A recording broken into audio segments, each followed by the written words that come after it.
Latest news updates కోసం ఇప్పుడే download చేసుకోండి media effects app. Welcome to media effects. Roja Ramani బాలనటి నుంచి తన ప్రస్థానాన్ని కొనసాగిస్తూ వెళ్ళారు. డబ్బింగ్ ఆర్టిస్టుగా, హీరోయిన్గా, క్యారెక్టర్ ఆర్టిస్ట్గా ఆమె మంచి గుర్తింపు తెచ్చుకున్నారు. ఎన్టీఆర్తో కలిసి ఆమె కొన్ని సినిమాల్లో నటించారు.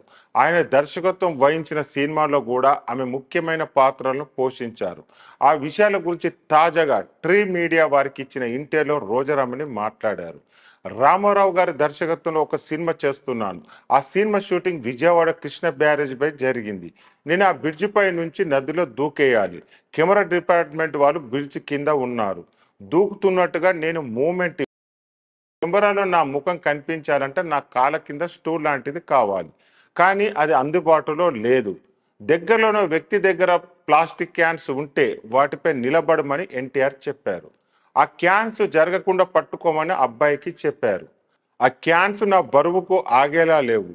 నేను ఎక్కగానే అవి జారిపోయేలా ఉన్నాయి. అలా జారిపోతే నేను నిజంగానే నీళ్ళలో పడిపోతాను. ఆ క్యాన్స్ జరగకుండా అబ్బాయి ఆపలేకపోతున్నాడు. అది గమనించిన ఎన్టీఆర్, అమ్మాయి నువ్వేం భయపడకు, నీ యాక్షన్ నువ్వు పర్ఫెక్ట్గా చెయ్యి అంటూ నా దగ్గరకు వచ్చి ఒక చేత్తో కాళ్ళు, మరో చేత్తో క్యాన్స్ పట్టుకున్నారు. అంతే, ఆ సీన్లో నిజంగానే నాకు ఏడుపు వచ్చింది. అది ఎన్టీఆర్, అది ఆయన గొప్పతనం అనిపించింది అంటూ ఉద్వేగానికి లోనయ్యారు.